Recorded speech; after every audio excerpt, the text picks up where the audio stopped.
I want to start off by saying that the Healthy Caribbean Coalition's Get the Message campaign is the coolest thing that I've seen. Like it's amazing, just what you've achieved, and it's I mean, getting at a Rihanna concert a video on NCDs up there, that's a fantastic achievement.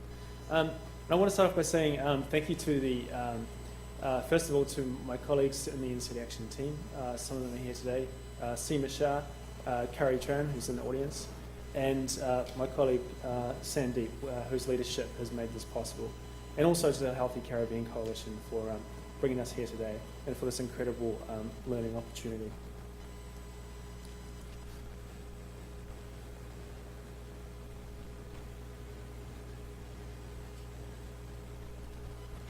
So my name is Philip Baker, and I've been chairing the NCD Action Network, which is a working group of the YP-CDN. And today I wanted to talk to you about our experiences with establishing this website and this what we consider to be the start of a social movement. We actually prepared a research paper for this event. We sourced case studies from 6 different NCD advocacy organisations. And we hope to share this research paper with you very shortly. That was prepared in conjunction with the Healthy Caribbean Coalition. So I'm going to introduce you to NCD Action Network, what it is, what we do and how we do it. I'm going to introduce you to some of our members. And then I'm going to introduce you to the millennial generation and what the implications of the millennials are for how we do advocacy. And then I'm going to talk about how we leverage social media going forward. So NCD Action Network was established in April of this year.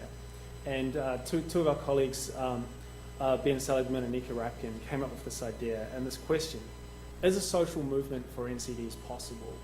And can we start one amongst young people? We're reflecting on those lessons that were shared before about the HIV/AIDS movement, the environmental movement. And we asked the question, is it possible to do the same for NCDs? And we asked the question, well, what's different between now and 2001 with the HIV AIDS summit? The social media wasn't around. So we saw this as the way to go forward and the way to do it. At the time, I didn't really know much about social media, but it's been a steep learning curve. So we got a team together, and in a matter of 6 weeks, we put together this website. We got a designer from Saatchi & Saatchi to do our branding for us, and it came together really well. At its essence and at its core, we took the idea that NCDs are and will continue to be a social justice issue. And this is a controversial idea, and it's actually a lot of people have debated this idea. But we've taken it because we believe the social justice messaging resonates with young people. And we've got research to show that. So the website itself functions as a blog site, and it links into our social media platforms. People can sign up easily. We also decided to provide resources such as training resources and education resources, so people can come to our sites. Not just for advocacy reasons, but to actually, we wanted to give some more value back to them. And the whole idea was about making taking action easy for people. So we had this initial idea of, putting letter templates online and ideas for advocacy onto the website. So the website gets about 2,000 unique visitors. Visitors every month. Half of those visitors are unique. It gets about 6,000 page views, and visitors spend about 4.5 minutes on the website. So it started in April 2011. So we think we are on the path to achieving something here. And it's really been possible to bring this all together by having a diverse team, a core working group of individuals. And the NCD Action Network team comes from 5 different countries. And so this whole thing has been put together over Skype and over email. And over, there's actually a project management system built in behind this website that has allowed this global collaboration to exist. The other aspect to this was partnership building. So Seema Shah has been our partnership and network networking lead person, and she's done a great job in engaging NCD advocacy organisations and getting them on board and working with them so that we can cross-promote our messaging and our ideas for action. So just to introduce you to our members, we've got 415 now because 10 people joined yesterday from 58 countries. But you can see there from that map that, that Curry put together that we now just have such a diversity of members. You know, from Bahrain, from Dakar in Bangladesh, from Peru. I mean, there aren't that. It's a truly global network. We initially decided to target young people, but I think it was the 10th person that joined the website was 78 years old. So, like, okay, well, let's just go with it. And you know, being young is we think now defined more by an attitude and by the willingness to engage with this type of advocacy and with the online community and with communicating in this way. So I wanted to drill down and just introduce you to 3 members that I think are kind of special. At the top there we have Shusmita Khan from Bangladesh, and she has been a truly nodal member for us, and she's taken on a leadership role within the NCD Action Network team.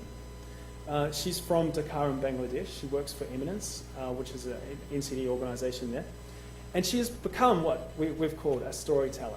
So she, her very first blog post was, and I think it was her very first blog post ever, was a story about this work that she's doing on the ground in Dakar. That she was asked this question by a young child: why doesn't the government shut the tobacco industry? And she was moved by this question, and she decided to share her answer on the NCD Action website. And that to me is compelling. She didn't just tell the story, she backed it up with data. She backed it up with her own research, her own epidemiological research. So it's this fusion of a compelling emotive story with the evidence. And I think that's how we can bring NCDs alive and make them real to people. We have connectors like Duncan Matheka from Kenya, who posted this blog. I want to find like-minded people in Kenya, students like me who want to start a local network, which now they're thinking might actually extend to Eastern Africa. So this is the power of social media. It connects people. I mean, we're not actually doing anything. This is just facilitated through our members. Thirdly is Jean-Paul Dussault from Benin. And he started a campaign, a policy dialogue platform called Golden Heart. Established on Facebook, he got a diversity of different people together, scientists, cardiologists, just a whole range of people, and started this Facebook policy dialogue platform. And he shared his experiences on NCD Action Network. And I think this is the power of social media as well, that it can bring diverse people and diverse organizations together and generate this ongoing dialogue. So these individuals are examples of the millennials. Now, the millennial generation, by definition, are those born between 1978 and 1993. But as I've said before, I think it's come to us to mean more of an attitude. But they really are the first generation to grow, develop, and learn in a world of perpetual connectivity. And some of you might have read the work of Manuel Castells, a sociologist, who writes about this transition, this global transition to the informational network society, and just how youth are driving this, especially the continuing growth of mobile phone usage around the world. So what is it about this demographic that is important to advocacy, and what can we learn for our future advocacy efforts? Well, first of all, they're more likely to use ICTs and social media.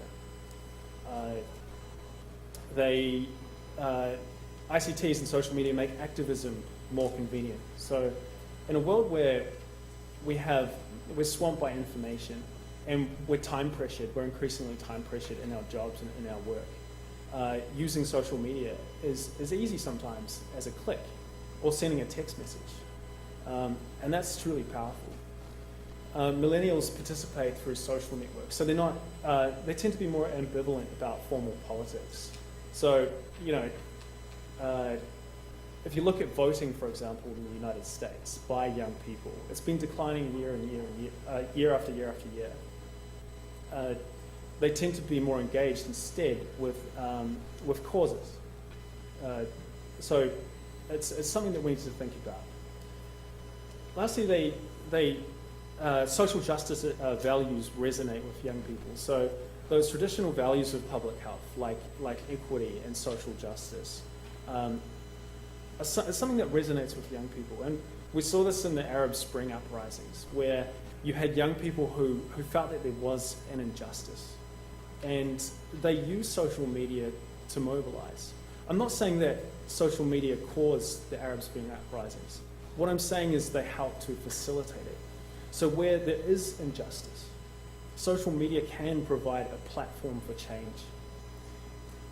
I'm not saying that the Arab Spring uprisings are applicable in scope and scale to the NCD movement. But there is injustice, as Sunny showed us. And we can harness this. We can take that messaging, fuse it with social networks, and create social change. The last point I'd like to make is that the age bracket of 15 to 22 is a window of civic identity. So this is the time period, it's a critical time period at which we can capture young people and plant the seed of an idea in their heads about not just about chronic diseases, but about public health generally. That what we're working towards is a more equitable society and one where health is a human right. So this is a critical time period, and we believe that capturing this demographic is essential to ongoing NCD advocacy efforts. So this is just some data from the research paper that we've prepared. As you can see here, since the beginning of the 21st century, ICTs have taken off, especially mobile phone subscriptions. And mobile phones offer an unprecedented platform for advocacy. And what's interesting is that this has been driven by youth. And Manuel Castells actually comments that what is developing is actually a mobile youth culture. We've all been sent a text message with garbled, abbreviated text words that make no sense. And that's what I'm talking about. It's reshaping human communication. So we're talking about a texting language and, in a way, a unique value system. And global social media platforms are diverse as well. But what we see here is the dominance of of Facebook. And Facebook, since it was launched in 2004, and especially since 2008, has become, by far and large, the dominant social media platform. 750 million users. It's equivalent to the third largest country in the world. So, but as you can see, there are other platforms that are popular in other countries. And that has implications for advocacy as well. In the research paper that we prepared with the Healthy Caribbean Coalition, we wanted to draw case studies of organizations, NCD organizations, using social media and ICTs for change.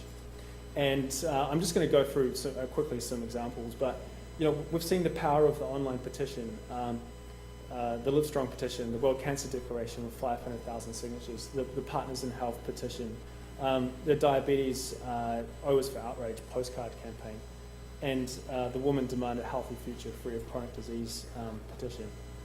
And these have been sent out and through social media virally spread. And there's also Jamie Oliver's Food Revolution petition, which is, I think now it's hitting 750,000 signatures. So that's a lot of people. But this is the example that I wanted to provide, spend some time on, which is how social media and ICTs are really transforming health communication and health education. This is, I'm from New Zealand, but I live in Australia. And some friends of mine started this campaign called Hello Sunday Morning. And essentially it's a blog site. And it was started by this this guy Chris wanted to quit drinking, and his friends said, "You can't do it. Like, it's too much peer pressure." They said, "Well, you know what? I'm going to do it, and I'm going to blog about it. I'm going to write about it." All of a sudden, thousands of people were following his blog, and they decided to do the same thing. And so it created this sort of groundswell of people, and now 2,000 people are doing it. And what he's realized is that, after receiving $300,000 in grant funding to get this thing going, is that social media is transforming health communication. Individual interventions are expensive. They do have some efficacy. Population health campaigns are expensive too. They raise awareness, but they don't really create that much actual behavioral change. Social media kind of sits in the middle somewhere. It's personalizing these population health campaigns. It's creating a community of people that otherwise would not exist or could not exist. And so by creating a community, we're also creating accountability. You become, by participating in the community, accountable to it. And through identifying with each other's blog posts, you're generating new cultural norms and new cultural values about what it means to drink. I should have mentioned that we have a terrible drinking culture in Australia and New Zealand. So this to me is amazing. And this is the way that social media is transforming health education. Lastly, I wanted to comment on the last example I'll give is Jean-Paul's example of the Facebook policy dialogue platform in Benin. It now has more than 1,000 members, and it's going strong. It was established earlier this year, and it's just a fantastic initiative. So finally, I'd just like to say that we believe young people represent an unprecedented opportunity for NCD advocacy. NCDs are not going to go away anytime soon. We're talking about a decades-long problem. So we need to think strategically, and we need to think long-term about advocacy. And this is where capturing that civic identity, that window of hope that young people represent, is going to become, or is incredibly important. So we'd like to continue to learn from the organizations represented here. And I think Chris's final points in his presentation say it all. That if we work together, we work towards generating our own brand, we're united in messaging, and if we can work together towards this common goal of agitating, advocating for NCDs, we can go a long way. So thank you.